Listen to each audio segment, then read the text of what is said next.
dan lingkungan. Jadi kalau rancangan percobaan itu ada rancangan perlakuan, ada rancangan pengendalian lingkungan, gitu ya. Nah, yang kemarin kita bahas adalah rancangan perlakuannya faktor tunggal di dalam rancangan acak lengkap, rancangan acak kelompok, dan rancangan bujur sangkar Latin. Nah, ya, pada saat kita menggunakan itu untuk melihat apakah ada perbedaan nggak pengaruh perlakuan yang kita berikan, maka kita menggunakan uji ANOVA. Nah, uji ANOVA itu hanya sekedar mengatakan bahwa ini ada perbedaan, ya, ada perbedaan antar perlakuan atau ada perbedaan antar kelompok. Nah, uji lanjut dari situ makanya kita lanjutkan dengan multiple comparison yang kita sebut dengan perbandingan berganda. Jadi filosofinya adalah kita review 3 minggu terakhir kita mempelajari faktor tunggal dalam rancangan acak lengkap, rancangan acak kelompok, dan rancangan bujur sangkar Latin.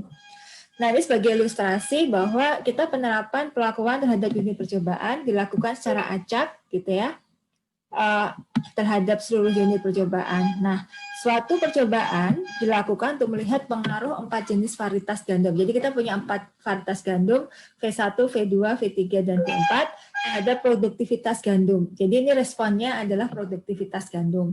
Masing-masing varietas diulang 5 kali, sehingga kita punya 20 unit percobaan. Nah, ini adalah sumber keragaman dari materi kita sebelumnya.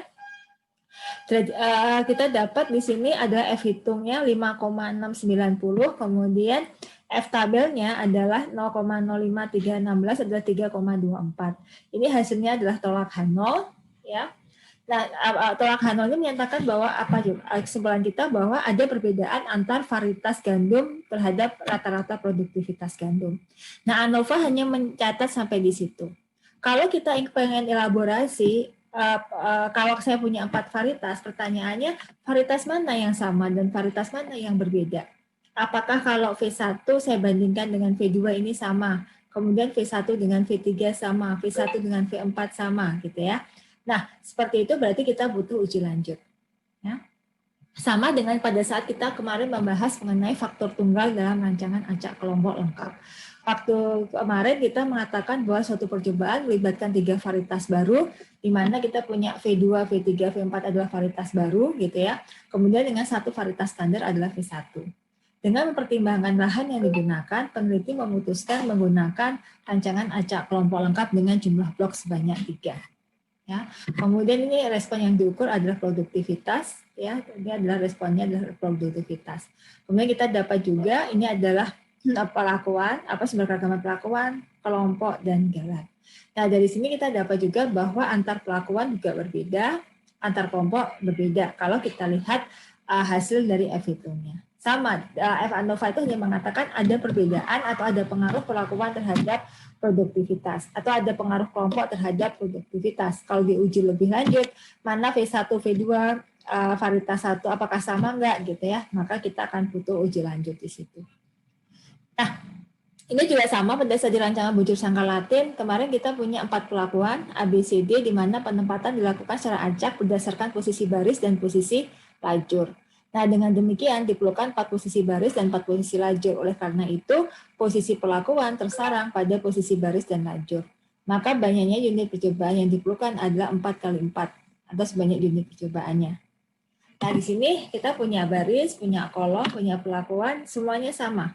Kalau kita bandingkan F tabel 4,76, dia adalah tolak Hanol. Artinya, baris berpengaruh terhadap respon, kolom berpengaruh terhadap respon, pelakuan berpengaruh terhadap respon. Ya.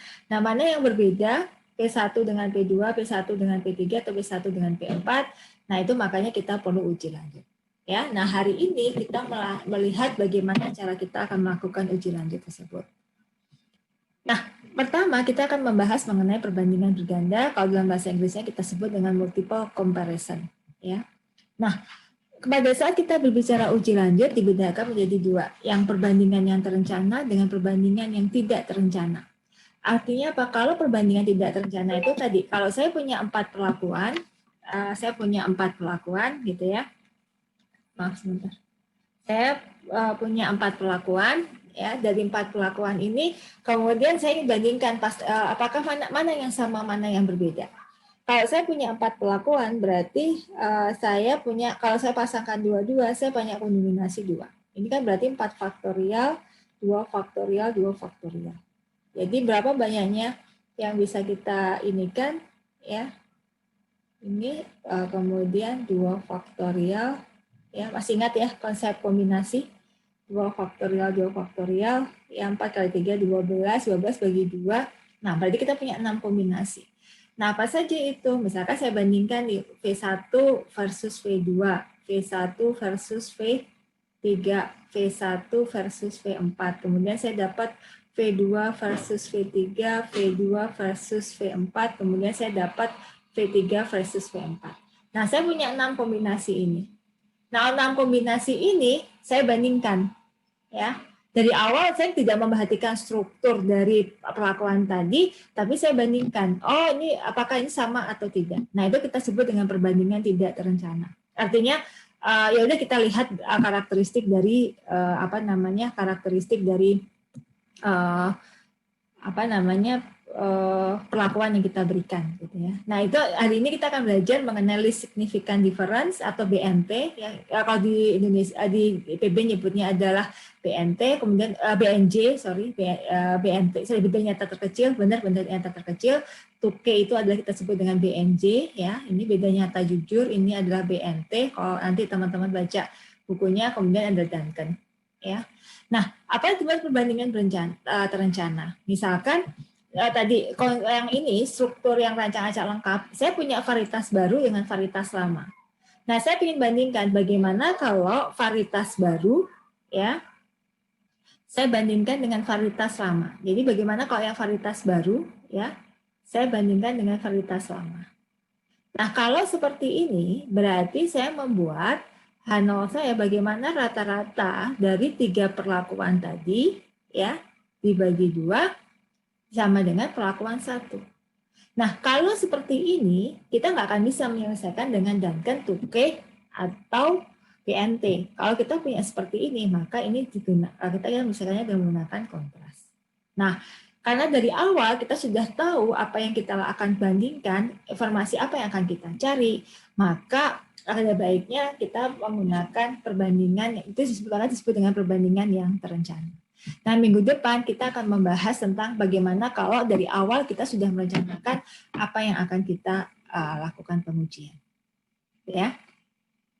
Nah, catatan bahwa uji lanjut ini kita lakukan jika uji F signifikan pada alfa tertentu.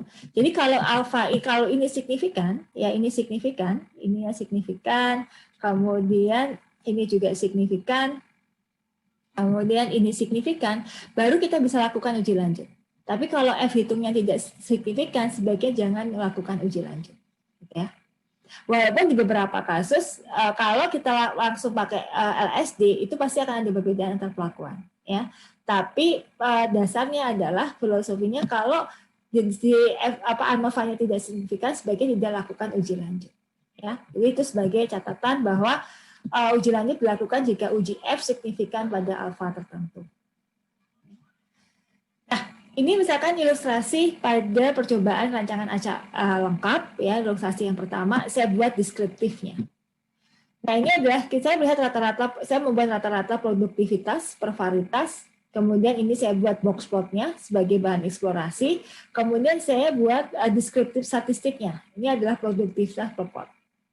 Nah, dari data ini sebenarnya kita sudah punya feeling bahwa sebenarnya ini produktivitasnya sepertinya nggak sama. Dari varietas 2 ini sepertinya memberikan produktivitas yang tinggi dibandingkan dengan varietas yang lainnya.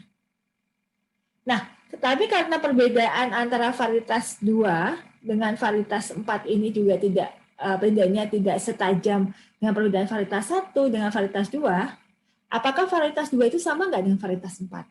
Ya. Nah, pertanyaan-pertanyaan itu yang akan kita jawab. Ya, di sini eksplorasinya itu. Ya. Kemudian, sehingga berdasarkan pertanyaan-pertanyaan itu, kita akan melakukan uji lanjut. Yang pertama, kita membahas mengenai uji least significance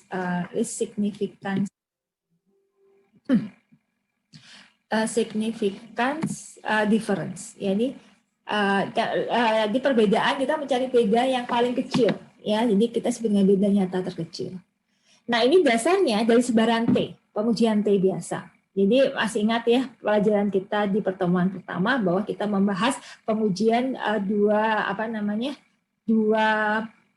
populasi, pengujian nilai tengah dua populasi itu yang kita pakai. Ya, jadi hipotesisnya adalah mu i sama dengan mu j, ya, dan H1-nya adalah mu i tidak sama dengan mu j. Statistik ujinya kita menggunakan LSD. Apa itu LSD? Yaitu T alfa per 2 dengan menggunakan derajat bebas yang berasal dari Galat. Kemudian kita punya SD. Ya. Apa itu SD? Bagaimana cara kita SD adalah tergantung dari apakah ulangannya sama atau berbeda. Kalau ulangannya sama, karena ini prinsipnya adalah sama dengan pengujian dua nilai tengah nilai tengah populasi, maka ini adalah 2 KTG per R. Kalau tidak sama, berarti akar dari KTG dibagi masing-masing ulangan. Tergantung ulangan dari masing-masing yang kita bandingkan. Nah, kriteria kesimpulannya apa? Kita katakan tolak H0 jika perbedaan ini dimutlakkan itu lebih besar dari LSD-nya. Maka kita katakan tolak H0. Nah, sebagai contoh ini misalkan saya ingin menguji apakah mu1 sama dengan mu2 dan H1-nya mu1 tidak sama dengan mu2. Ya, karena kita tahu ini ulangannya masing-masing sama adalah 5, maka saya hitung dulu SD-nya. SD itu adalah 2 KTG per R. KTG itu lihat apa? Lihat di mana? Dari tabel ANOVA-nya. Ya. Nah, ini adalah tabel ANOVA-nya bahwa KTG-nya itu adalah 11,025. Ya, ini adalah KTG. Nah, nilai inilah yang kita masukkan ke dalam pengujian hipotesis. Apapun bentuk ANOVA-nya, kalau kita ingin melakukan pengujian lanjut, selalu kita pakai KTG. Ya, di rancangan acak kelompok pun yang kita pakai KTG. Di rancangan bujur sangkar Latin pun yang kita pakai adalah KTG. Ya. Kemudian di sini adalah LSD sama dengan T alfa per 2 dengan derajat bebas Galat kali standar simpangan bakunya. Nah, kita lihat nih, kalau saya pakai alfanya adalah 0,05, karena ini dibagi 2, berarti T-nya adalah 0,025 derajat bebas 16. Dari mana ini? Kita lihat tabel T. Ya, masih ingat ya tabel T? Pasnya saya udah bikin tabel T.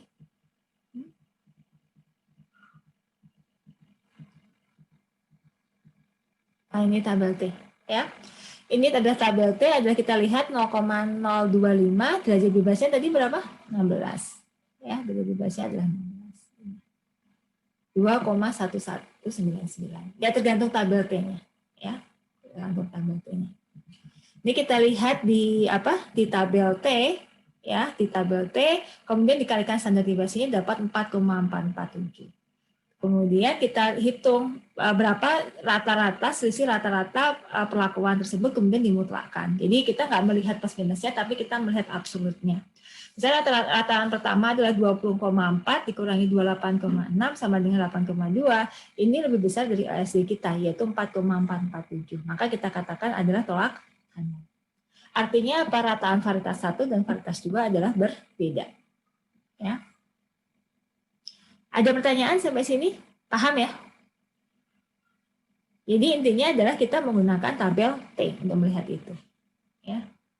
Kalau masalah T tabel itu masalah pendekatan saja, ya, masalah pendekatan.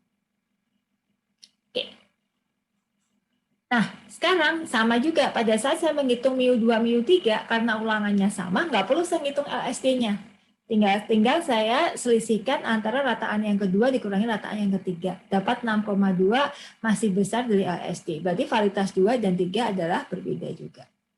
Nah, bagaimana kalau mu1 dengan mu3? Berarti X1 rataan dikurangi X3 rataan adalah 2 kurang dari LSD. Maka kita katakan belum cukup bukti untuk menolak.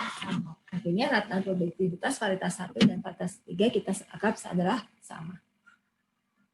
Ya. Nah, ini pengujian menggunakan BMT. Ada diskusi atau ada pertanyaan dulu sebelum saya lanjutkan? Oke. Bisa diikutin ya. Nah, sekarang kita akan membahas. Nah, seringkali LSD atau BMT ini seringkali salah gunakan. Kenapa gitu? Logikanya gini, kalau saya punya 4 varietas ini, logika yang paling sederhana adalah udah aja saya bandingkan tertinggi dengan terendah. Tertinggi di sini tertinggi di sini berapa? V2. Terendah adalah V1. Dengan saya membandingkan V1 dan V2, kalau dia berbeda, berarti di tengah-tengahnya berbeda. Ya. Tapi kalau V1 sama V2 sama, berarti di tengah-tengahnya akan sama. Nah, yang bahaya itu adalah kalau kita menganggap V2, V3 itu berbeda, maka itu akan berbeda dengan V3 dan V4. Itu salah, ya, salah besar karena di dalam PMT ini tidak berlaku hukum jika A maka B, jika B maka C, maka jika A maka C. Itu nggak berlaku. Ya, bisa jadi V1, V2 ini kita anggap sama berbeda, tapi V2 dengan V4 ini kita anggap sama gitu ya, tapi V1, V2 berbeda, tapi V1, V4 adalah sama. Gitu ya. Nah ini memang kelemahan dari uji PMT. Makanya hati-hati kita jangan sampai membandingkan rataan tertinggi dan rataan terendah saja yang kita bandingkan. Ya. Kemudian yang kedua, seperti tadi saya sampaikan, kalau saya punya 4 perlakuan, ya saya punya 4 perlakuan, saya tadi punya 4 perlakuan, maka saya akan punya 6 kombinasi perlakuan. Ya kan, V1, V2, V1, V3, V1, V4. Kemudian yaudah saya bandingkan aja semuanya. Saya punya 6 perlakuan, saya bandingkan semuanya. Nah inilah sebenarnya yang tidak boleh kalau kita menggunakan BNT. BNT itu sebenarnya bisa BNT itu kita gunakan untuk perbandingan semuanya, atau kita pilih hanya perbandingan tertentu saja yang mau kita bandingkan. Sebenarnya beberapa makanya kenapa LSD itu muncul di perbandingan yang tidak terencana, tapi muncul juga di perbandingan yang terencana. Ya, sekaligus kita akan membahas itu di dalam hal ini. Nah, apa yang dimaksud dengan itu, gitu ya? Nah, ini adalah poin yang kedua adalah kita menguji semua kemungkinan perbandingan rataan perlakuannya. Nah, ini hati-hati. Kalau dia punya 4, kalau ada 4, kita punya banyaknya perlakuan itu adalah kombinasi 42. Tadi udah kita hitung adalah 6. Kalau hanya banyaknya perlakuan ini semakin besar, maka banyaknya perbandingan yang kita buat pun semakin besar. Sehingga kalau masing-masing perbandingan itu kita mengatakan kesalahan kita 5%, maka kalau saya punya 6 perbandingan, maka saya berapa keseluruhan kesalahan saya karena membandingkan ke 6-6-nya tersebut. Nah, berapa banyak kesalahan karena membandingkan ke 6-6-nya sekaligus, ini yang kita sebut dengan family error rate atau galat secara keseluruhan. Ya. Family error rate.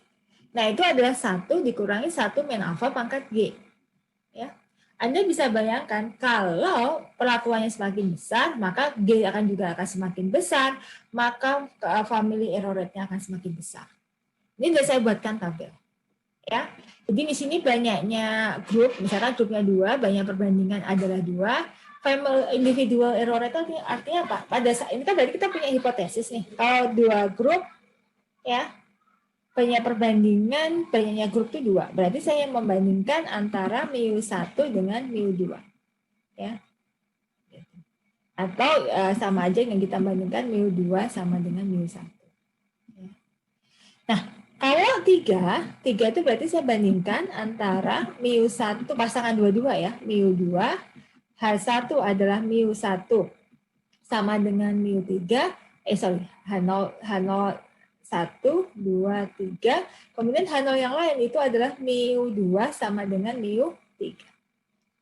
Nah, Anda lihat, kalau saya punya 3 grup, maka banyaknya perbandingan, ini harusnya 1. Maaf, ini harusnya 1. Banyaknya perbandingan itu adalah kita punya 3.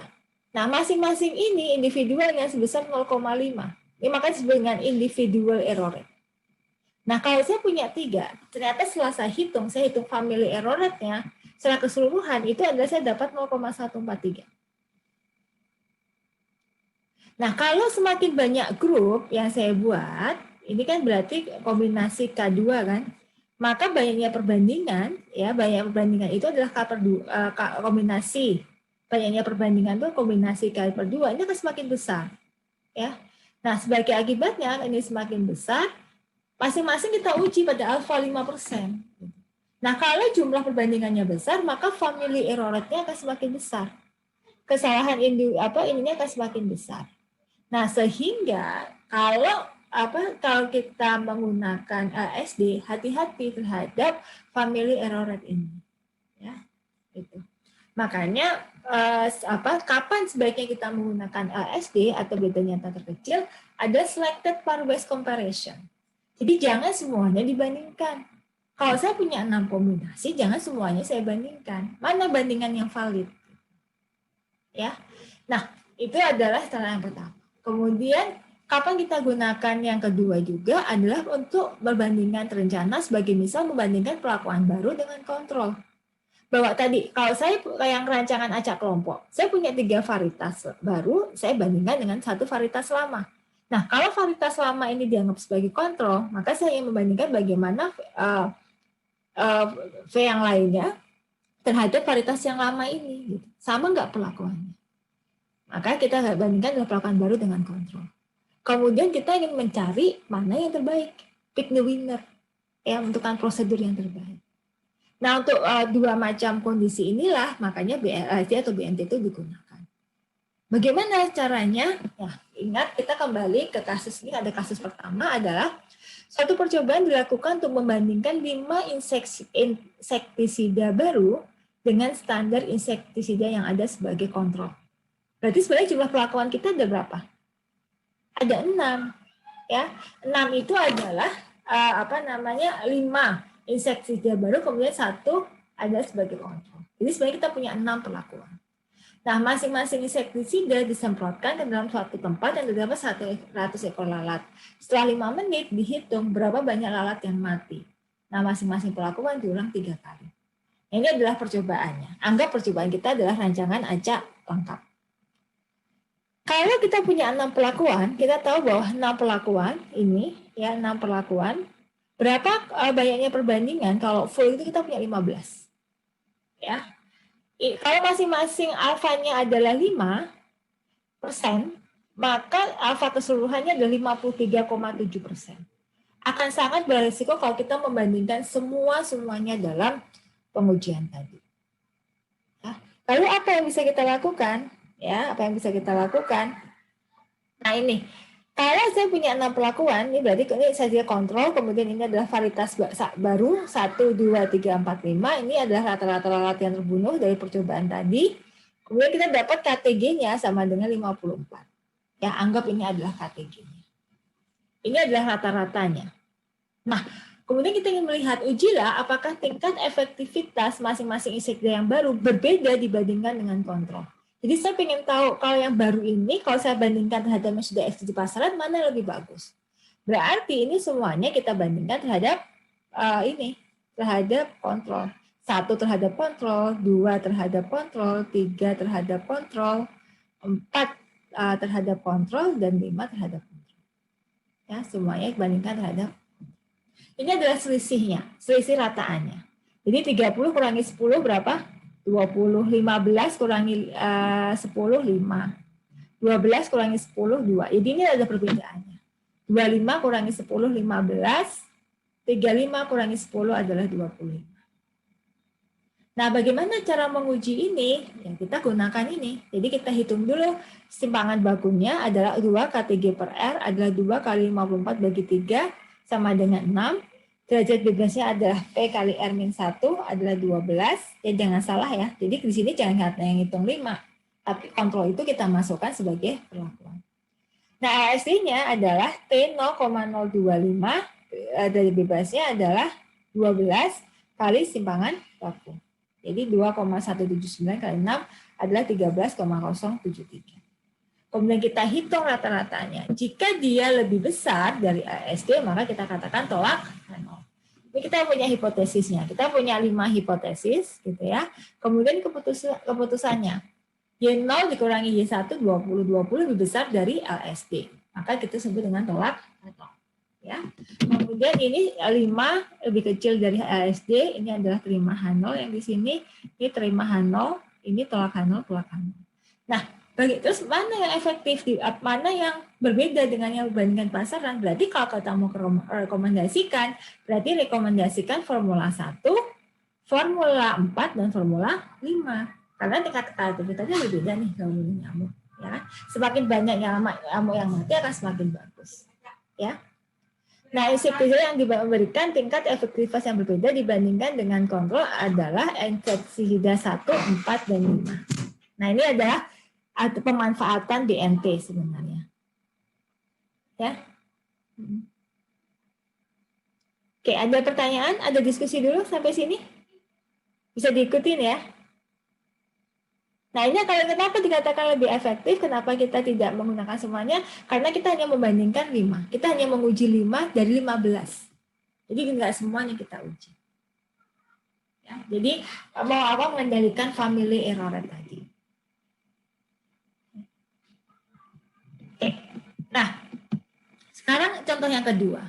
Contoh yang kedua ini digunakan untuk tujuan yang kedua, yaitu digunakan untuk adjacent rank means atau suatu prosedur untuk menentukan yang terbaik. Jadi kita menentukan yang terbaik atau disebut dengan pick the winner. Ya, kita akan menentukan yang terbaik atau pick the winner. Bagaimana caranya adalah misalkan seorang pemulia ingin mengetahui tingkat resistensi 6 varietas gandum terhadap serangan suatu jamur. Masing-masing varietas ditanam pada 4 pot yang berbeda dengan 5 benih pada masing-masing pot. Ya.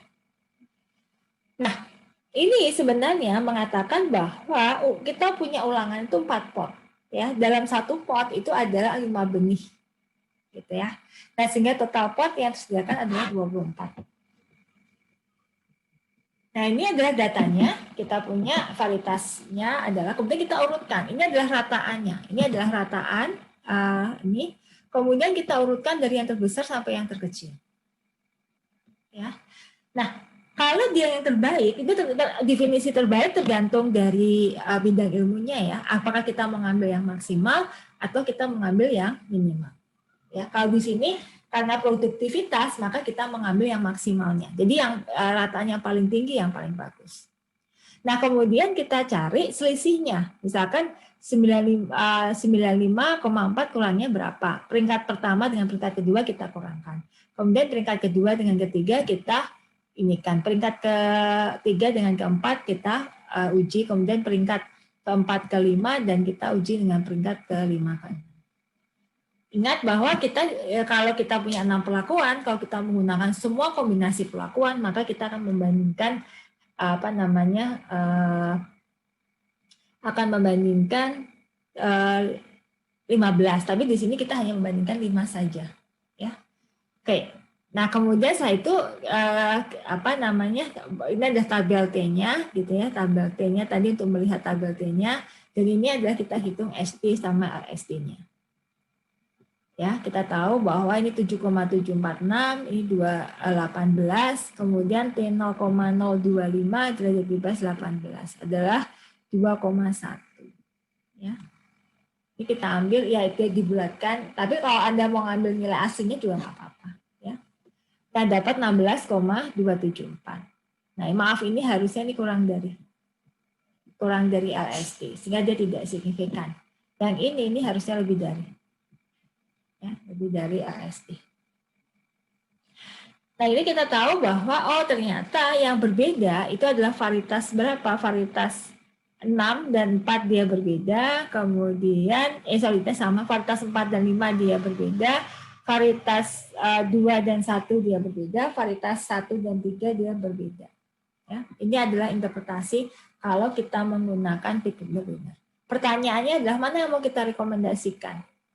Nah, ini adalah yang menarik adalah kalau kita pick the winner berarti kita karena produktivitas varietas 1 dan varietas 2 tidak berbeda jauh, maka kita mengatakan bahwa varietas 1 adalah sama dengan varietas 2. Sehingga kalau kita mau mengeluarkan rekomendasinya adalah varietas mana yang mau kita cobakan, ya silahkan kita akan rekomendasikan varietas 1 dan varietas 2. Ya. Secara nilainya relatif mirip. Tapi kalau menggunakan varietas 3, terlalu jauh gitu ya. Jadi kita gunakan saja. Oke, saya akan merekomendasikan Anda adalah varietas 1 dan varietas 2 untuk meningkatkan produktivitas. Paham ya sampai sini? Ada diskusi atau ada pertanyaan? Maaf, penanya Bu. Ya, yang terkait dengan peringkat tadi itu yang menentukan peringkatnya kita sendiri ya Bu ya? Kita cuma mengurutkan aja Mbak, mengurutkan dari yang terbesar sampai yang terkecil. Kalau kita memandang bahwa yang tertinggi yang terbaik, Berarti peringkat itu kan cuma urutkan aja kan, 1, 2, 3, 4. Oh, urutan dari rataan tadi ya Bu ya? Urutan dari rataan. Oh iya iya. Rataan. Terus tadi kan kalau rumus yang SD tadi dia kalau sama ada dan apa percobaannya berulangnya sama, perlakuan berulangnya sama, dia rumusnya berbeda dengan yang tidak sama ya Bu ya? Iya. Ya, nah kalau misalnya yang berarti untuk yang rancangan RBSL itu pasti menggunakan yang sama Ibu ya? Karena kan RBSL harus sama setiap kolom barisnya gitu Bu ya? Iya, RBSL rancangan acak kelompok nanti pasti ulangannya akan Pasti sama. ulangannya akan sama gitu. Ya, berarti Ya, yang berbeda itu yang RAL itu ya Bu? kalau Kemungkinan, orang harus kemungkinan. hati-hati apakah Bisa beda, ulangan. bisa sama gitu. Ya, benar. Oke Bu, oke makasih Bu. Sama-sama. Oke, baik, ada lagi yang lain yang mau diskusikan? Satu Bu mau tanya. Ya, silakan Pak Ismail. Untuk penentuan misalnya kita harus pakai selected progress comparison ini, ketika family error rate-nya itu berapa ya? Atau memang kalau misalnya, tadi kan dikatakan ketika semakin banyak perlakuan, maka family error-nya akan semakin besar. Nah, pada saat kapan kita harus, jangan pakai yang biasa, kita harus tadi yang comparison yang tadi gitu Bu. Itu ada acuannya nggak Bu? Oke, baik. Nah, nanti kita baru belajar satu metodologi nih Pak, satu pengujian yang kita sebut dengan least significant difference. Di dalam least significant difference yang dikendalikan adalah individual family error rate-nya, sehingga nanti family error rate-nya menyesuaikan. Nah, pembahasan kita berikutnya adalah pada saat kita membahas uji Tukey atau uji Duncan, ada family error rate-nya yang akan kita kendalikan. Oke, saya mau family error-nya ini adalah 5%, atau saya mau family error-nya itu 10%. Nah, berarti kan individual error rate-nya menyesuaikan nih. Pasti individual error-nya akan lebih kecil. Nah, nanti kita akan membahas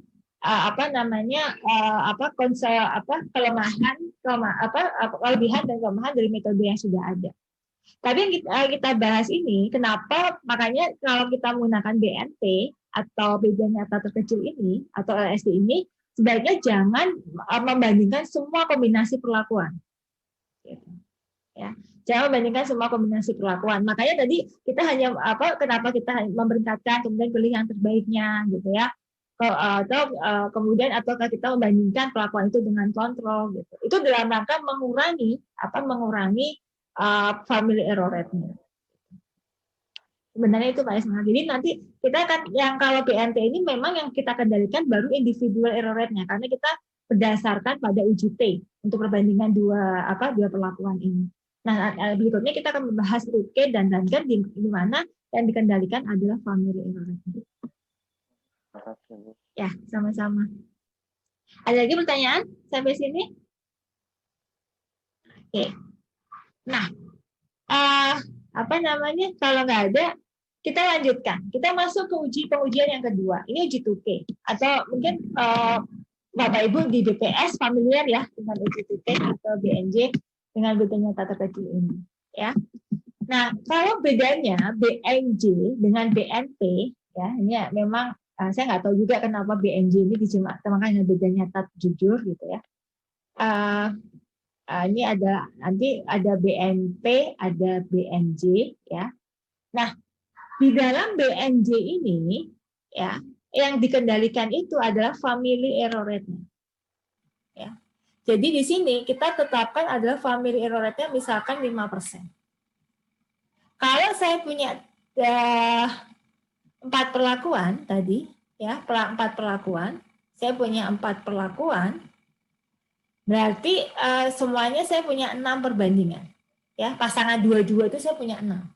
Ya, pasangan 6, 22. Sehingga saya kalau ini saya misalkan adalah saya pakai 2 arah, berarti kalau hipotesis H1 saya adalah mu1 tidak sama dengan mu2, berarti alfa ini saya harus bagi 2 kan gitu. Ya. Bagi 2. Nah, karena saya punya 6 perbandingan, maka ini adalah alfa per masing-masing individu. Ya.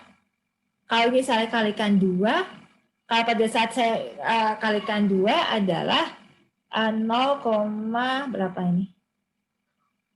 826%. Ya, kecil sekali, nggak nyampe 1%. alfa kita. Nggak nyampe 1% alfa kita. Nah, konsekuensinya apa? Pada pertemuan pertama kita membahas adalah apa pengaruh alfa terhadap pengujian hipotesis atau apa pengaruh alfa terhadap confidence interval, selang kepercayaan. Semakin besar alfa, selang kepercayaan kita semakin pendek atau semakin lebar? Pendek. Semakin pendek kan? Nah, kalau semakin pendek. Nah, kalau alfanya semakin kecil, berarti kita akan dapat selang kepercayaan semakin lebar. Kalau selang kepercayaan yang semakin lebar, semakin toleran, membuat kita tidak terlalu sensitif terhadap adanya perbedaan. Sebagai misal adalah sebenarnya saya menebak usia Bapak Ibu misalkan antara 23 sampai 30 tahun misalkan. Ya mungkin salah-salah dikit nggak masalah. Itu sebenarnya udah lebih aman dibanding saya menebak usia Bapak Ibu sekalian antara 20 sampai 40 tahun. Selang yang lebar biasanya itu bagus karena artinya kita mau mengakomodir bahwa itu lebih banyak variabel yang bisa kita akomodir. Tapi dia tidak sensitif kalau kita ingin mendeteksi perbedaan. Ya, sehingga uji Tukey ini memang dikenal dia tidak terlalu sensitif terhadap perbedaan karena alfa yang digunakan itu sangat kecil sekali. Pengujian individu itu sangat kecil sekali. Kita tahu bahwa dia kurang dari 1%.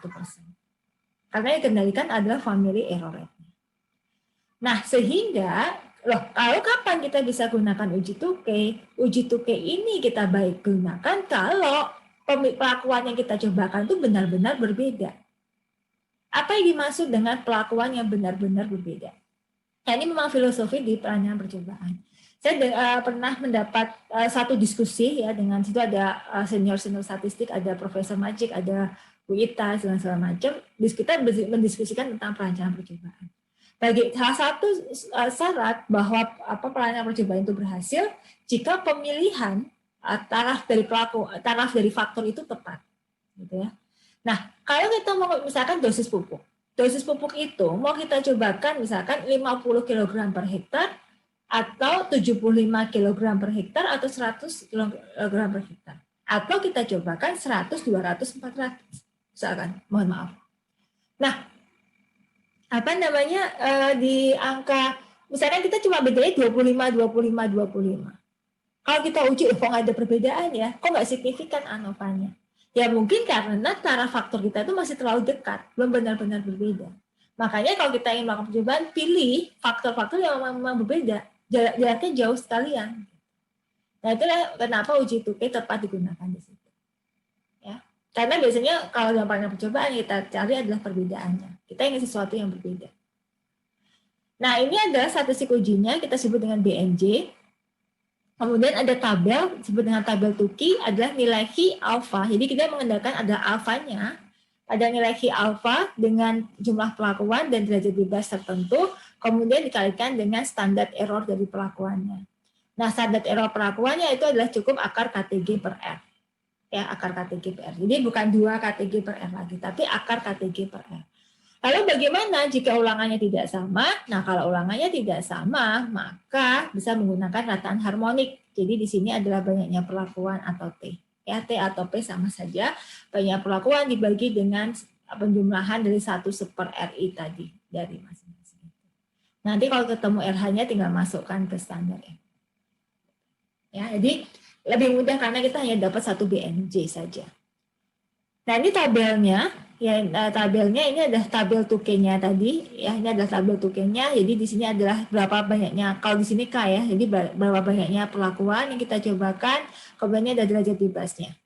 Ada derajat bebasnya. Kemudian ini alfa. Alfa berapa yang mau kita ambil. Ya.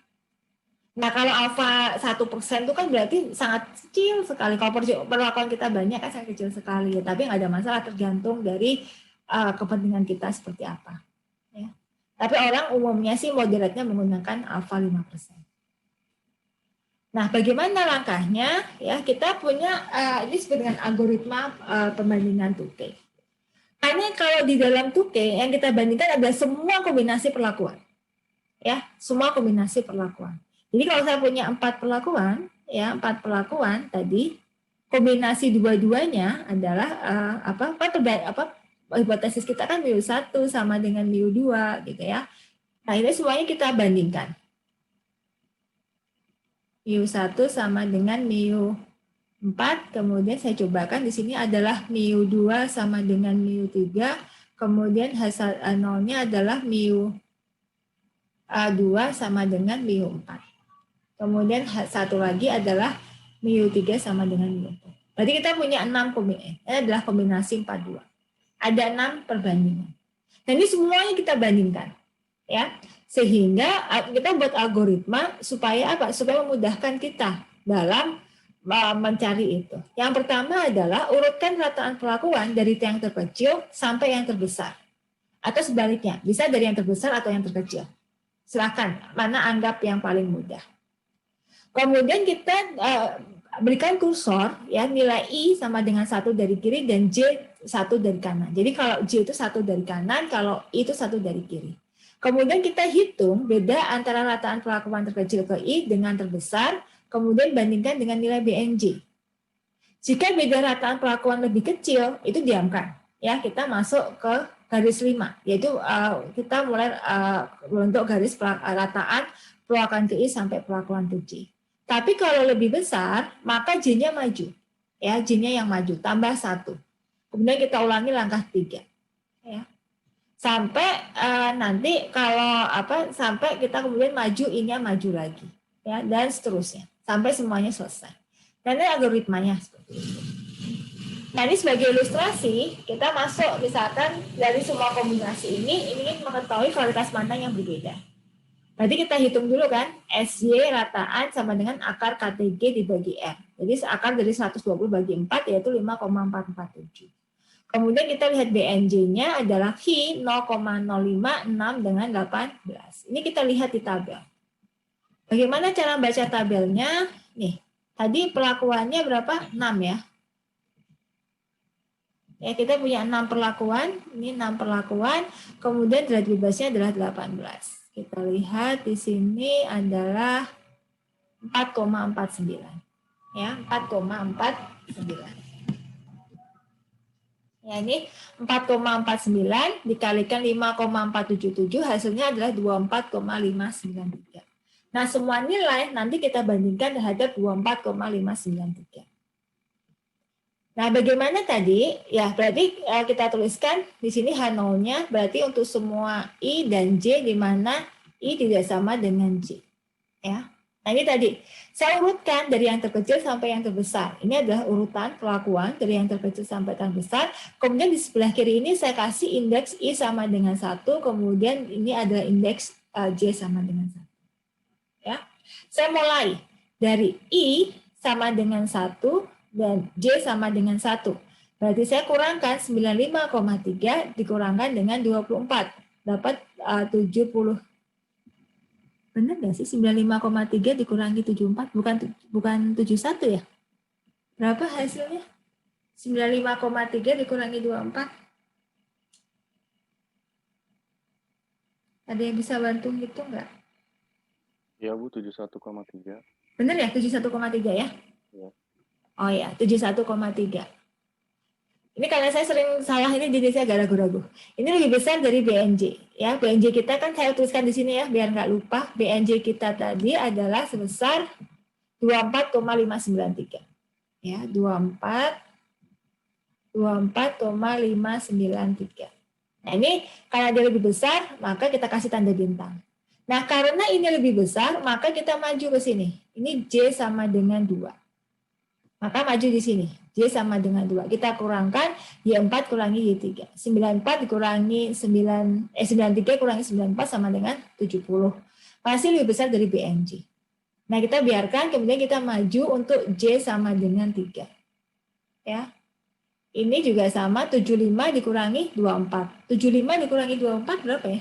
Oke, bukan ini. 75 dikurangi 24 itu adalah 51 ya, 51. 51 masih lebih besar dari BNJ. Ya, kemudian ini kita maju lagi J sama dengan 4. Ya. Ini juga masih maju lagi kemudian J sama dengan 5. Ternyata ini masih 26,3, masih lebih besar dari BNJ. Udah berarti memang perlakuan 3 ini berbeda dari perlakuan yang lainnya. Nah, setelah itu kita maju ke sini. Kita maju I sama dengan 1, kita balik lagi ke I sama dengan 2, kemudian balik lagi ke J sama dengan 1. Sehingga kita punya I sama dengan 2, J sama dengan 1.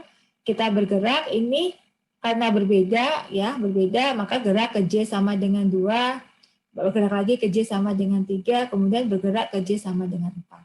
Nah, pada saat kita bergerak ke I sama dengan 2 dan J sama dengan 4, kita dapat nilainya 18,7. 18,7 kurang dari BNJ, maka kita tarik garis. Atau kita akan kasih dia dengan huruf yang sama. AA. Ya. Itu. Nah, karena ini sudah selesai, kita maju ke I sama dengan 3.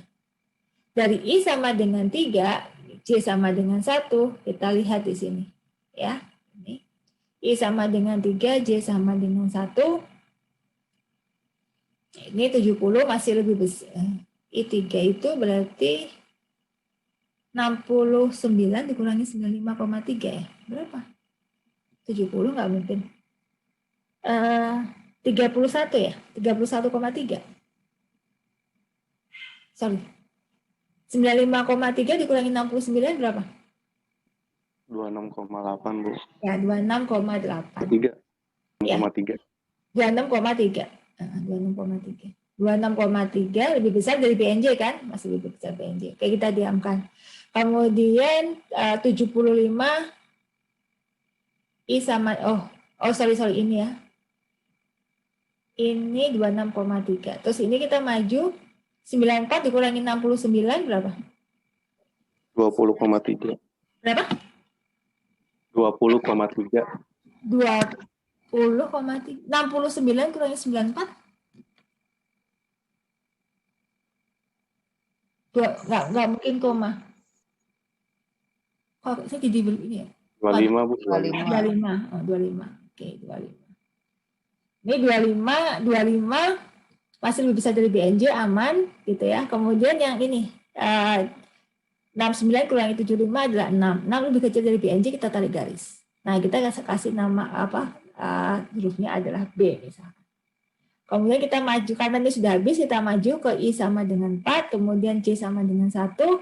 Ini 95 kurang sampai 75 adalah 20,3, kurang dari BNJ. Maka kita tarik garis. Ya. Nah, ini makanya proses kita sudah selesai. Nah, ini biasanya yang kita kasih adalah C. Ya. Nah, huruf yang sama menandakan perlakuan itu sama, tapi huruf yang berbeda menandakan perlakuan itu berbeda. Nah, ini agak dilema adalah varietas 1 dengan varietas 2 ya. Produk 1 dan varietas 1 dan varietas 2 itu dianggap sama. Varietas 1 berbeda dengan varietas 5 gitu ya. Tapi varietas 2 itu dianggap sama dengan varietas 5. Nah, ini memang tadi yang saya katakan, dalam hal ini memang nggak bisa berlaku jika A maka B, jika B maka C, maka jika A maka C. Itu nggak berlaku di sini. Nah, ini memang karena dia pasangannya dua-dua. Ya, interpretasinya pun kita harus hati-hati. Nah, kalau dari sini kesimpulan apa yang bisa kita katakan, bahwa kita bisa mengatakan yang pertama bahwa varietas 3 itu berbeda dengan varietas yang lainnya. Ya. Kemudian varietas 1 itu sama dengan varietas 2, tapi dia berbeda dengan varietas yang lainnya. Nah, varietas 2 ini dia sama dengan varietas 5, tapi dia berbeda dengan varietas 4 dan varietas 6. Sedangkan varietas 5, 4, dan 6 itu adalah sama. Itu adalah interpretasi dari Tukey. Ya. Kita katakan bahwa varietas 1 dan varietas 2 mempunyai tingkat resistansi yang sama, sedangkan varietas 1 dan varietas 5 mempunyai tingkat resistansi yang sama. 15 ya. Oh iya, 25 nih harusnya. Varietas 2 dengan varietas 5. Ya. Mempunyai tingkat resistansi yang sama. Di sisi lain, kelompok varietas 4, 5, 6 juga mempunyai tingkat resistansi yang sama. Jadi, kesimpulannya seperti ini. Kita nggak bisa mengatakan, oh ini yang terbaik. Atau ya bisa sih dengan melihat itu. Tapi hati-hati. Kalau di sini kita merekomendasikan, kalau kita ingin merekomendasikan yang terbaik, tadi kita akan merekomendasikan 3 varietas. Yaitu varietas 5, 4, dan 6. Gitu ya. Tapi varietas 5 ini masalahnya dia sama juga dengan varietas 2. Oke, ada pertanyaan sampai tadi dari sini, dari uji Tuke?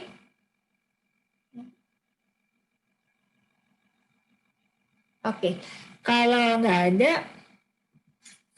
kita lanjutkan ke, jadi gini, memang kalau di uji Tuke ini agak sedikit hasilnya itu adalah, coba nanti kita bandingkan ya, apakah 75 ini agak aneh, karena 75, 94 dengan 95,3 kita gabungkan dalam satu kelompok dan dihasilkan adalah hasilnya sama.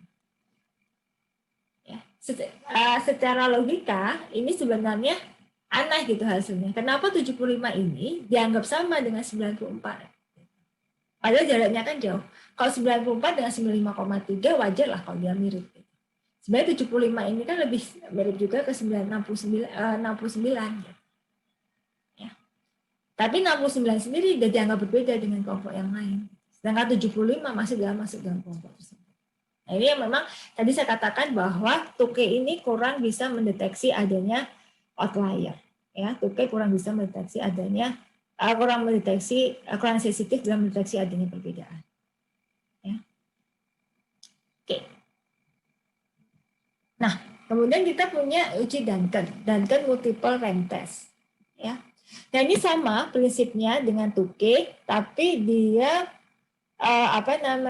sama-sama mengendalikan family error rate-nya, jadi gerak secara keseluruhan, tapi dia lebih sensitif, BNJ-nya itu dibedakan. Ya, BNJ-nya dibedakan. Misalkan gini, kalau saya membandingkan misalkan katakanlah ini.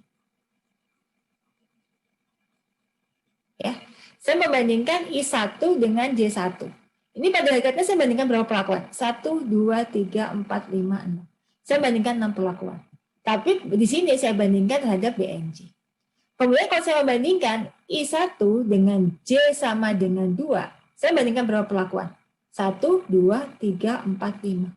Saya sebenarnya bandingkan 5 perlakuan. Kemudian kalau saya ini, misalkan I sama dengan 2, dengan J sama dengan 4, gitu ya, di sini. Ini sebenarnya saya bandingkan 2 perlakuan. Nah, kalau di Tuke, kalau kita melewati 6 perlakuan, atau kita melewati 5 perlakuan untuk membandingkan nilai itu, atau kita melewati 2 perlakuan, gitu ya, itu semuanya sama dibandingkan dengan BNJ. Nah, ini yang coba dikoreksi oleh Duncan. Duncan mengkoreksi bahwa kalau Anda membandingkan 2 buah perlakuan, Anda identifikasi ada berapa jarak antara 2 perlakuan tersebut. Ada berapa jarak antara 2 perlakuan tersebut? Apakah 2 perlakuan itu berjarak 6, apakah berjarak 5, ataukah berjarak 3, 2, gitu ya. Maka statistik ujinya itu disebut dengan RP. Jadi tergantung dari berapa jarak antara 2 perlakuan yang kita bandingkan. Jadi statistik ujinya banyak, nggak hanya satu. Ya. Nah, ini sama, kita menggunakan standar error dari rataan, sehingga kalau ulangannya tidak sama, silakan Anda menggunakan rataan harmonis. Ya. Nah, ini adalah tabel Duncan ya untuk berapa perbandingan di sini. Jadi kalau tadi kasus yang tadi, berarti saya mencari R6, R7, R5 gitu ya, R4, R3 sama R2. Ya, ini saya akan mencari R 0,05. Berapa ini? Berarti 6 dengan derajat bebas galatnya berapa tadi? Derajat bebas galatnya adalah 18 ya. Kita kasus yang sama, ini derajat bebasnya adalah 18. Dikalikan SI rata. Kalau yang di sini berarti R 0,05, derajat bebasnya 5 dengan 18 kalikan SI rataan, di sini adalah R 0,05, 418 kalikan SI rataan, di sini R 0,05, 3,18 kalikan SI rataan. Jadi bedakan antara R kecil dengan R besar ya. Kalau R besar itu adalah berapa jaraknya, kalau R kecil adalah nilai dari tabelnya. Jadi di sini kita punya 0,05 derajat bebasnya 2,18 kali dengan simpangan egalat errornya. Nah, sekarang kita cari berapa R 0,05 6,18. Anda cari di sini R 0,05 6 dengan 18. Nah, ini 18 ya. Berarti 3,320. Kemudian 0,05 5,18 itu adalah 3,74 ya di sebelahnya. Ini kemudian kalau R 0,05 3,18 itu berapa? Adalah 3,210 ya ini. Kemudian kita punya R 0,05 2,18 itu adalah ini. Ini 4 dulu ya, ini 4, ini 3. Ini berarti dapat 3,117. 3,17, kemudian R 0,5 2,18 hasilnya berapa ini? 2,971. 2,971. Nah, dari sini sehingga kita hitung masing-masing. Dikalikan dengan ini dapat maksudnya 18, 17, 17, 17, 17, 16. Jadi kalau R6 pasti lebih tinggi, R5 lebih rendah gitu ya. Jadi sensitif terhadap berapa banyak jarak antar masing-masing pelakuan. Nah, ini lebih nilainya tidak, kalau tadi kan BNJ kita dapat semuanya 24 gitu ya. Kalau ini kita dapat nilai yang lebih rendah dari 24. Nah, dengan cara yang sama kita bisa dapat hasilnya. Ini adalah hasil yang sama. Jadi kalau tadi ini yang pertama ini kenapa kita bandingkan terhadap R6 ya karena kita punya 1, 2, 3, 4, 5, 6. Kalau di sini berarti kita bandingkannya adalah 1, 2, 3, 4, 5. Jadi tergantung dari berapa jarak pelakuan yang dicoba. Hasilnya seperti ini. Ya. Nah, kalau Anda bandingkan tadi uji Tukey dengan uji Duncan, mana yang lebih masuk akal hasilnya? Duncan atau Tukey? Duncan. Duncan kan? Iya, Duncan. Jadi di sini kalau di sini kita katakan bahwa sebenarnya kalau ini lebih pas gitu ya. Bahwa varietas 3, varietas 1 berbeda dengan yang lainnya, tapi varietas 2 dan varietas 5 kita masih hasilkan dia sama. Varietas 4 dan 6 sama. Jadi kalau kita mau rekomendasikan, kalau ada yang mendapatkan hasil yang terbaik, produktivitasnya tinggi, saya rekomendasikan varietas 4 dan varietas 6. Ya, rekomendasi yang kedua, yang di mana produktivitasnya sedang, ya tidak setinggi kelompok yang pertama, itu adalah produktivitas 2 dan 5. Jadi pada saat kita menyampaikan itu akan lebih mudah. Nah, inilah sebenarnya makanya pengetahuan terhadap tools atau bagaimana tools itu diciptakan itu penting sekali. Jadi supaya tidak salah kaprah dalam menginterpretasikan hasil. Mudah-mudahan tahu ya salah kaprah itu apa? Misunderstanding atau salah interpretasi terhadap hasil. Ya, ada pertanyaan sampai sini? Atau ada diskusi? Silakan. Bisa dipahami ya? Ya, oke. Kalau udah bisa dipahami sih, ya berarti kita sampaikan bahwa varietas 4 dan 6 punya tingkat resistensi yang sama. Sedangkan kalau kombinasi lainnya punya tingkat resistensi yang berbeda. Ya. 4 dan 6, kemudian 2 dan 5. Ya, 2 dan 5 dia membuat varietas ini. Varietas ini. Itu adalah kesimpulan kita. Oke, ada pertanyaan sampai sini? Kalau nggak ada, selesai kuliah kita. Bu, mau tanya. Ya, silakan Pak Ismail. Mau tanya yang tadi yang R6, R5, R kecilnya itu dia cuma itu jaraknya maksudnya Bu ya? Ya, jadi nilai 6543 itu jaraknya Pak. Kalau itu adalah nilai tabelnya, nilai apa ya? Jadi ada namanya distribusi Duncan yang seperti ini nih. Ya maksud saya yang kan R005 618 65432 itu jaraknya ya? Ya, berapa jarak pelakuan yang kita bandingkan. Benar. Oh, iya. Terima kasih. Ya, sama-sama. Jaraknya itu maksudnya gini, kalau saya membandingkan antara ini Y3 dengan Y6, ini berapa banyak yang saya bandingkan? 1, 2, 3, 4, 5, 6. Jadi saya membandingkan jarak ini, dia punya jaraknya adalah 6 perlakuan. Tapi kalau Y2 dengan Y5, jaraknya saya adalah R2. Itu maksud. Ya. Iya. Oke, ada pertanyaan sampai sini? Ada diskusi? Nah, Ibu mau tanya, Bu. Ya, silakan Mbak Naga. Kalau yang LSD itu kan kalau misalnya untuk kondisi yang perbandingan terencana atau untuk menentukan yang terbaik ya Bu ya. Berarti kalau Tukey dan Duncan itu hampir sama ya Bu ya? Ya. Oh, cuman kalau misalnya nanti dalam soal gitu Bu tidak ditentukan harus menggunakan uji Tukey atau Duncan, apakah lebih baik kita gunakan Duncan ya Bu? Ya, kalau di soal nggak ditentukan, iya. Nanti bilang aja, ya sampaikan saja bahwa saya memilih uji Duncan karena apa? Misalkan karena dia sudah terkoreksi terhadap jarak pelakuan yang dibandingkan, kemudian sensitif terhadap perbedaan dan lebih baik dari uji Tukey, nggak apa-apa disampaikan seperti itu. Ya, Bu. Terima kasih Bu. Ya, sama-sama. Oke, ada lagi yang lain yang mau disampaikan? Nah, memang ini tidak ada dalam Excel ya. Jadi ini memang harus pakai paket software yang sudah ada. Nah, paket software yang ada silahkan mau pakai R, mau pakai RStudio boleh gitu ya. Sebentar saya carikan dulu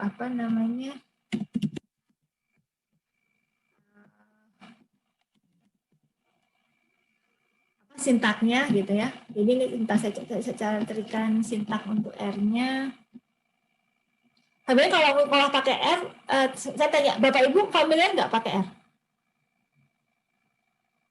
Atau pakai Minitab juga boleh sih. Tapi Minitab Duncan nggak ada. Duncan nggak ada.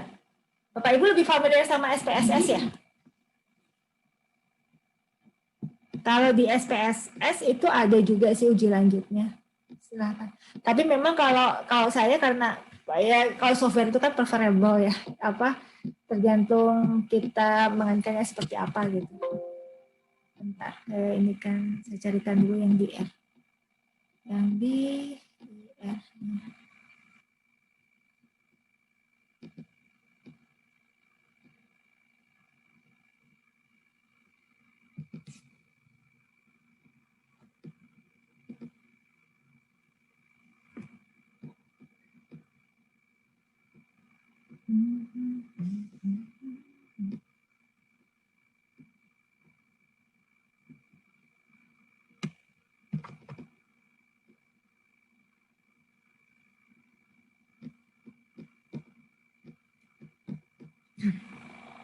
Ini untuk contoh yang lain ya. Ini misalkan ini adalah program R ya. Sedang membesar saja.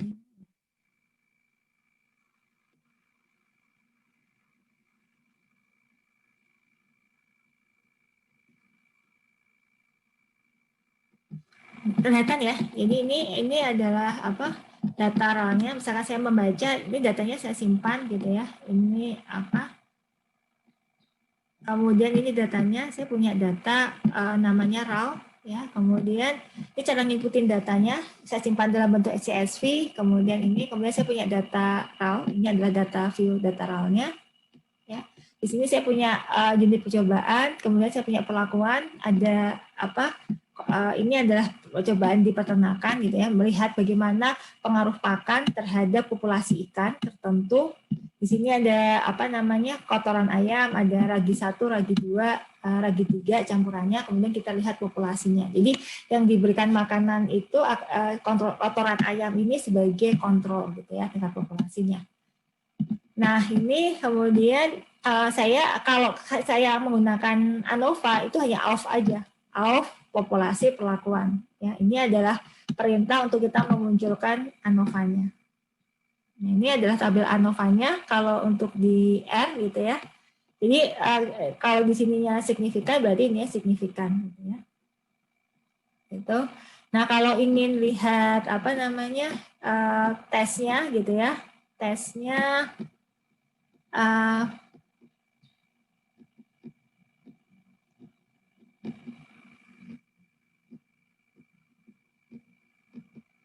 ini pakai Agricola. Jadi library yang kita aktifkan itu adalah library Agricola ya. Di sini kalau untuk untuk uji lanjut kita menggunakan Agricola paket Agricola ya. Kemudian kemudian kita lihat misalkan hasil ini adalah LSD, data raw populasi pelakuan, kemudian kita masukkan berapa derajat bebasnya dari ANOVA tadi, ya ini adalah derajat bebasnya adalah 8, kemudian kita masukkan mean square error-nya. Jadi ini 3,642, ini 8, gitu. Ya kita dapat ini adalah uji hasil LSD, least significant difference-nya. Ini datanya langsung muncul. Oh ini ya, jadi kita langsung baca aja di grupsnya A, B, B, B. Ini adalah statistiknya ya, dia akan menampilkan nilai statistiknya gitu. Ya di sini ada statistiknya, MS-nya, DF-nya, min-nya, CV-nya, T-value-nya, ini LSD-nya. Jadi kalau kemarin kita ketemu, ini adalah ketemunya 113,6274. Kemudian ini kemudian ini statistiknya ya, kemudian ini hasilnya. Nah, huruf yang sama itu berarti dia berbeda kalau menunjukkan pelakuan yang sama, tapi kalau huruf berbeda dia akan menunjukkan hal yang berbeda. Ya, ini jadi A, B, B, C gitu ya. Ini adalah berarti ragi 1 itu berbeda dengan ragi 2 dan ragi 3, kemudian kotoran ayam sangat berbeda sekali. Ya, artinya kalau kita pemberian ragi, maka ragi itu akan meningkatkan populasi. Mana yang mau kita rekomendasikan? Karena ragi 1 itu berbeda dengan ragi 2 dan ragi 3, maka yang kita rekomendasikan adalah ragi 1. Ya, itu yang yang bisa kita inikan. Terus kalau hasil jadi sebenarnya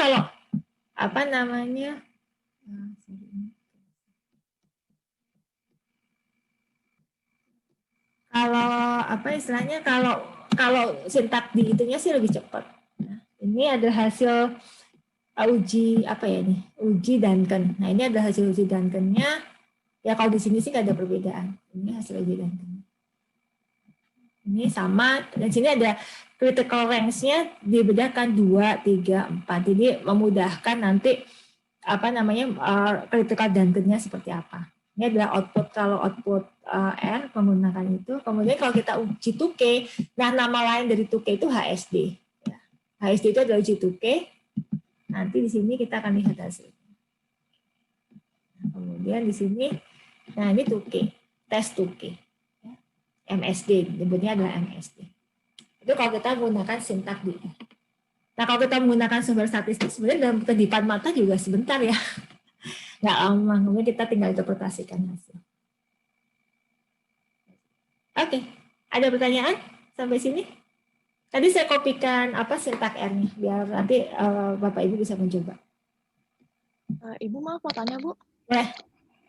Itu kalau dari hasilnya Tuke sama Duncan kan hampir sama ya Bu di grupnya kan, yang ragi 1A, ragi 2 dan 3B, terus yang kotoran ayam C ya Bu. Itu berarti interpretasinya ragi 2 dan 3 itu sama seperti itu ya Bu ya? Iya, benar. Yang ragi 1 dan kotoran ayam itu berbeda dari ragi 2 dan ragi 3 seperti itu ya interpretasinya Bu. Oh iya. Terima kasih Bu. Nah, sama-sama. Ini ada bagusnya pada saat kita interpretasikan, kita lihat karakteristik dari perlakuan itu sendiri. Ya, di sini kan dicobakan misalnya kotoran A itu kan kotoran ayam. Jadi kalau yang diberikan kotoran ayam itu sebagai kontrol kan. Kemudian kita mencoba mencapaikan campuran 3 ragi ini dengan komposisi variasi yang berbeda. Ya, ini dari yang terendah sampai yang tertinggi.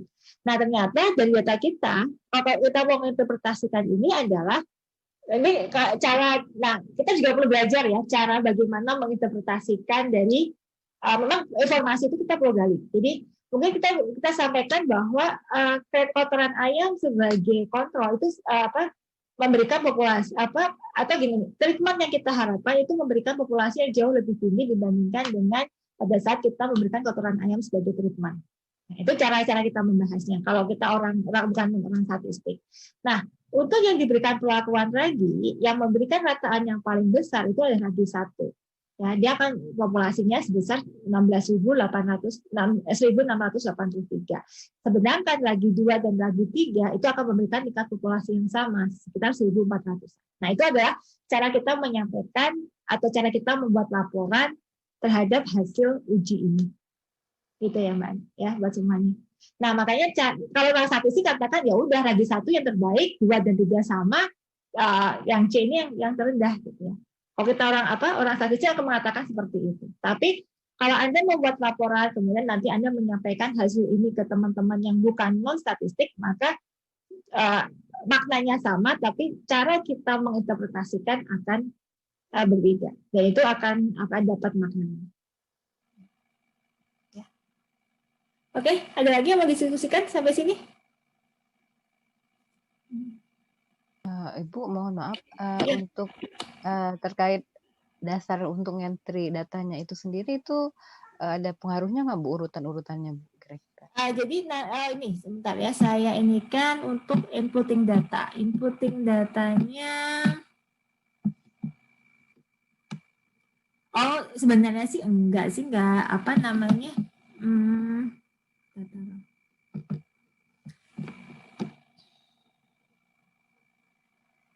maksud urutan gimana, Bu Reni? Datanya seperti ini aja.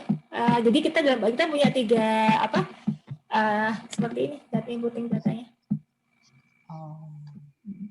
Jadi ini aja. Misalnya pelakuan, ragi 1, ragi 2, 3. Jadi standarnya seperti ini. Jadi pelakuan kita jadikan 1 kolom, populasi di 1 kolom. Bu, boleh nggak ini saya tambahkan ulangan? Boleh, dalam rangka supaya tidak salah gitu ya. Kalau ulangan 1, 2. Ini boleh. Yang jelas ini adalah kita berada intriannya 1 kolom 1 variabel. Lebih ke error data gitu ya Bu ya? Ya, datanya dalam bentuk row, tapi yang kita perlakukan adalah variabel itu dalam bentuk kolom. Oh iya. Ya. Nah, kalau aman disimpan dalam bentuk CSV. Jadi ini kita simpan dalam bentuk CSV. Excel juga boleh sih, tapi biasanya supaya kalau lebih aman, kalau saya lebih aman pakai CSV, jarang gagalnya. Saya lihat kemarin ada yang pakai R juga, berarti sudah familiar dengan R, silahkan dicoba. Jadi kita menggunakan AUF untuk ANOVA, dan untuk uji lanjutnya kita menggunakan library Agricola. Jadi kalau di SAS itu di R itu ada beberapa ini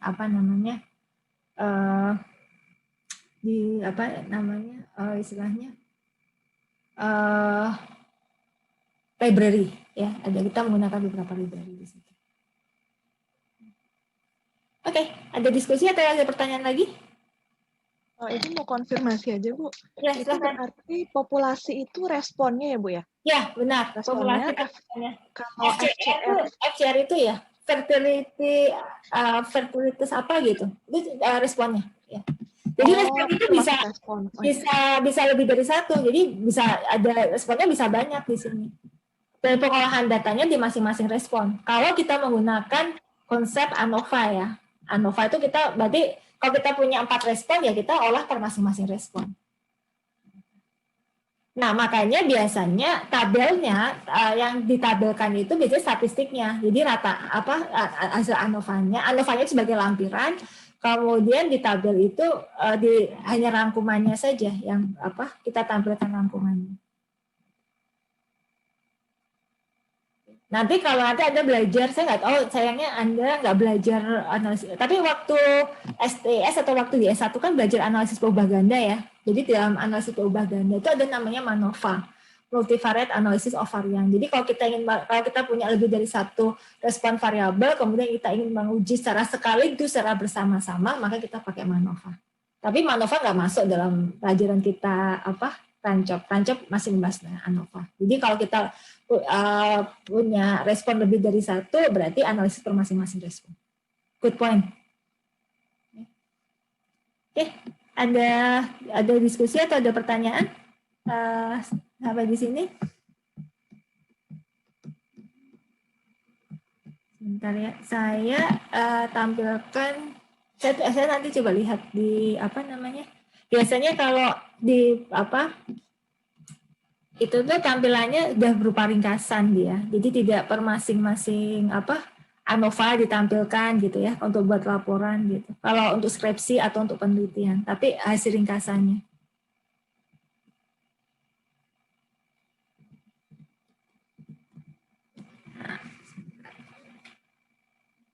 Ini saya dapat ada. Ini saya ambil dari skripsi mahasiswa perikanan.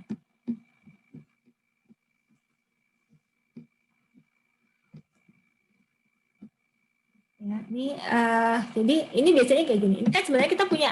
Nah, kalau orang-orang applied itu menyebut variabel itu mereka nyebutnya parameter. Jadi kita pahami aja cara mereka. Jadi mereka nyebutnya parameter, kemudian sini parameternya ada 2, kemudian mereka perlakuannya apa gitu ya. Mereka tuliskan dalam bentuk seperti ini. Kemudian ada tandanya nih BAA gitu ya. BAA gitu. Jadi mereka langsung menuliskan hasil ininya, hasil uji lanjutnya. Nah, ANOVA-nya itu biasanya mereka tampilkan dalam bentuk lampiran. Ada dalam lampiran. Ini cara menampilkan dalam bentuk laporan.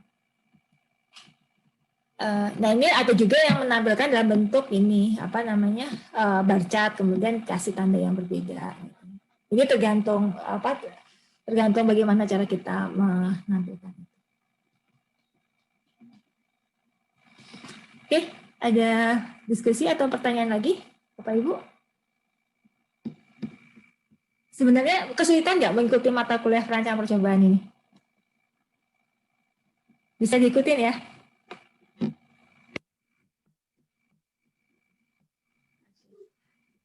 Baik, kalau nggak ada yang ditanyakan, kuliahnya kita cukup sampai di sini ya.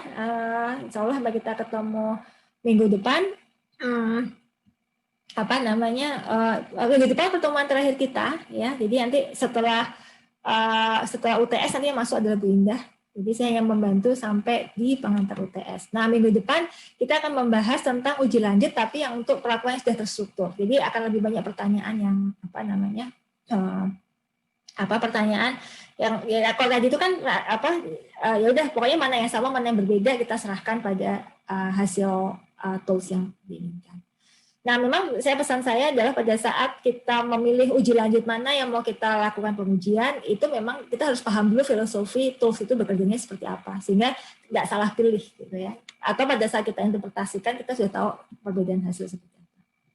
Nah, kalau uji BNT, BNJ kan sebenarnya bisa digunakan pada saat Bapak Ibu mengolah ANOVA ya. ANOVA itu kan tidak harus dalam konteks perancangan percobaan ya. Jadi ANOVA itu bisa Bapak Ibu gunakan kalau Bapak Ibu punya lebih dari 2 grup.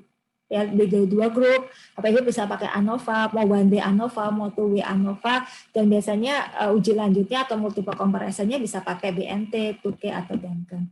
Nah, kenapa kita pakai dalam konteks perancangan percobaan? Kalau dalam perancangan percobaan itu adalah upaya perencanaan yang sistematik, mulai dari aspek planning sampai aspek analisisnya. Jadi memang kondisi keragamannya kita kondisikan sedemikian rupa, gitu ya, sehingga kita akan mendapatkan bahwa hanya pengaruh treatment yang kita cobakan. Nah, itulah bedanya kita menganalisis data menggunakan ANOVA dari data hasil survei dengan data hasil percobaan.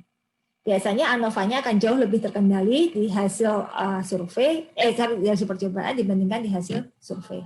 Nah, biasanya hasil survei ya kita berkaitan dengan misalkan stratifikasi, itu kan biasanya kita berkaitan dengan 1W ANOVA.